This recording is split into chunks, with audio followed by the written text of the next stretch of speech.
Now, our university is restricting free speech, the practice of no platforming, where individuals are banned from speaking on campus. Well, these practices aren't new, but there have been reports that an increasing number of people and activities are being restricted over questions of sexuality, race and gender. Jenny Kuma has been back to university to find out more.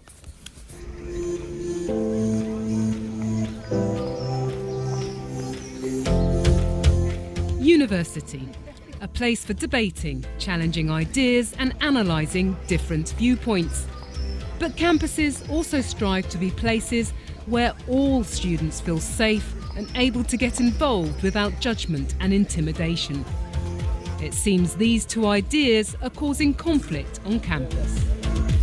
There's growing concern that some student unions are becoming increasingly restrictive as they try to balance allowing free speech with protecting different groups. There's been a number of high-profile incidents recently, like one union banning Mexican hats from a freshers' fair for being racist, and some unions have banned cross-dressing for fun. What really gets me is that here at Queen Mary, University of London, the Free Speech Society isn't happy that a vote has resulted in a ban on The Sun, the Daily Mail and the Daily Express being sold at union-run shops here.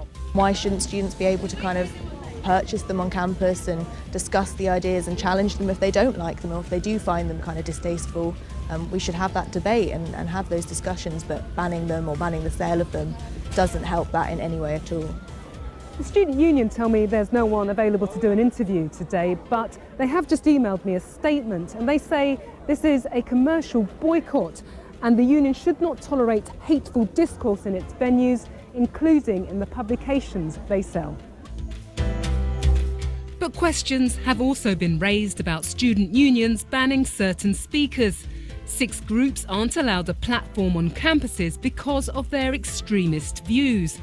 But recent decisions to exclude some high-profile individuals have caused a stir. Feminist writer Julie Bindel was barred from speaking at Manchester University's union. They said her views on trans people would incite hatred. And a National Union of Student representative refused to share a platform with gay rights activist Peter Tatchell, accusing him of racism and transphobia. Your party's long history of anti-Semitism, homophobia and attacks on the Muslim community. When you've got a massive platform in the media elsewhere suggesting that your freedom of speech has been curtailed by not being invited at a students' union event sounds a bit ridiculous. In fact, students are exercising their freedom of speech by calling out and disagreeing with certain views. But last October, police were called to the University College London when things got heated, as pro-Palestinian supporters protested about a former Israeli soldier's talk. A university report found individuals planned to stop the event and created an intimidating atmosphere. This week, Baroness Deach called on the government to write to university authorities, urging them to make sure that their self-governing, democratically elected student unions allow free speech. Universities need to act promptly when the law is broken and deal with the offending students quickly.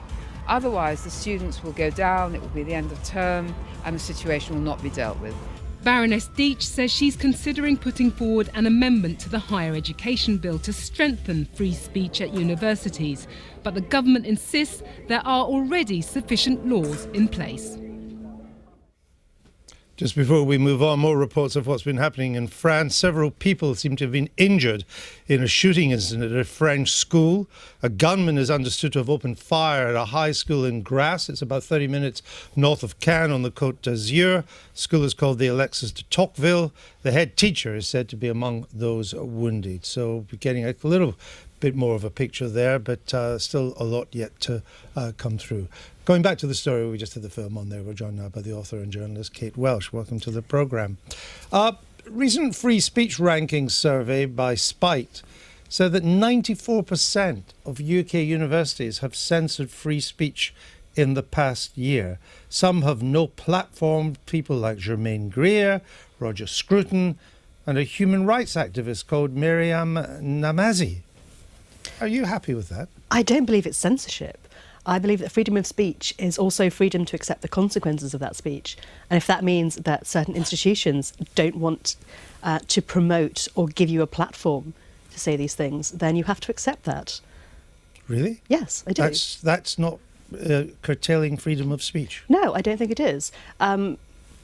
Well, people like Jermaine Greer. But you've just taken away the freedom of these people to speak at the university. They can speak wherever they like, but freedom of speech is not freedom to be invited wherever you want. What's the point of a university if you don't allow a variety of views to be expressed? A variety of views, that's absolutely fine. Clearly not if you're Jermaine Greer.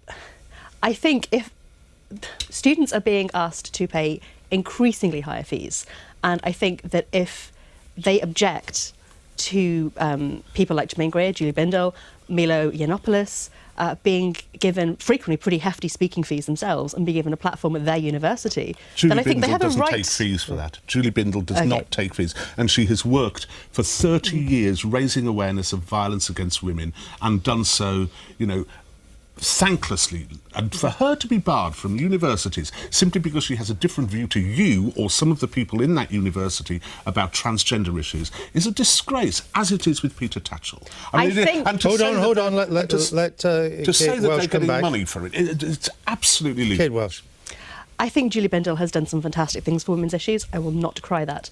I do believe that she has frequently incited hatred against transgender people, and that puts... But she hasn't. She's defended transgendered people. I've heard her do it. She's done it to me. I've spoken to her about it. She's defended transgender people where all she does is cleave to the notion, which is actually a scientific fact, whether you like it or not, which is that someone who has transitioned from a man to a woman is still technically, essentially, if you wish to call it, essentially a man. The issue is not what is right or wrong here. The issue is, shouldn't you be able to hear the views on both sides of the argument?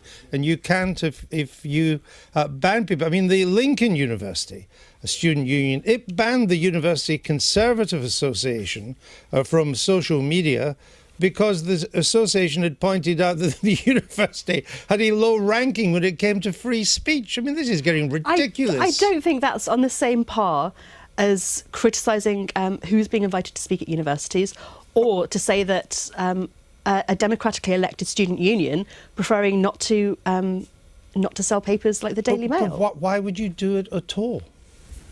Why are you scared? I'm not remotely scared. Well, I know, but isn't a university exactly the place where there should be this cross-fertilisation of ideas, of political opinions, a breadth of informed opinion, of contentious opinion, of things which you might find difficult to accept and things which I might find difficult to accept? That's what we should have at universities. Surely that's the point of it. But freedom of speech and freedom of expression for minority groups has traditionally been oppressed or made difficult to access by people who criticise their ability to exist, like Julie Bindel with trans people, Milo Yiannopoulos. She doesn't criticise their ability to exist. No, we've been round that. We've been round that. Yeah. The principal issue here is not the rights or the wrongs of any of these issues. It is that the university, if you're lucky enough to get to one, is one of the few times in your life when you can go along and hear every view under the sun. But in fact, what is happening now is that views are being channeled into a very narrow tunnel. And if you're outside of that with your views, you don't get in. I think it's a very exciting time to be a student right now. I graduated 10 years ago. We didn't... The progressive movement that's flowering now was really only in bud then. But I think students are turning around and saying no to bigotry and no to hate speech. Well, they can go along to meetings and say that. It's only a minority who are doing that. It's the minority in the students' unions who are doing that. And I speak as someone with a kid who's at university who says, actually, all this rubbish, this idiocy, this politically correct nonsense has no purchase whatsoever amongst a wider student body. It has a purchase only amongst the perennially active, amongst the political groups within there. And don't forget as well, generally Andrew, people from oppressed groups. Please remember that. Universities have always been a safe space for straight white men. What we're seeing now is an increase of levelling the playing field for other voices to be heard. So and that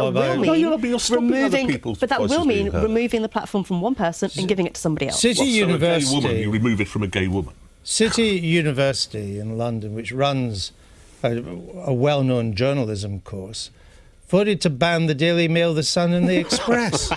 What's the point of that? Nobody, you don't have to read these papers. Why would you ban them? When you're on a journalism course, it's fabulous. I think Daily Mail and journalism don't always go hand in hand. No, that's your view. That's That's just your view. That doesn't give you the right to vote for banning their them. students from buying it anywhere else. They're saying in this specific Campus, in a specific where campus. people are studying journalism. I mean, if you don't like Daily Mail journalism, I perfectly understand that. Journalists should know what, in your view, is bad journalism. It's a commercial boycott. It's perfectly acceptable. You have to remember as well, Andrew, that it's not just the students. There was the Adam Smith Institute report recently, which suggested that I think it was 85% of university lecturers tended to the left, were liberals, tended to the left. Sure, but that's always been the case. And so, That's it regularly hasn't always been the case. Pretty much. Back in the 60s, they did this comparison, it was something like 60%. So it's still a majority, but nothing like the hegemony within those universities now is all from this sort of left, liberal, censorious, intolerant and authoritarian... Well, that's your view, I suppose, as well. Well, yes, I just said it. Yeah, but I mean, in terms of viewpoints, Yes, that isn't yes. generally accepted by everyone, that is the view at universities. Right. Oh, well, Welch, thank the you. left-wing We view need is. to move on. Thank you Thank very you very much for much. being with us.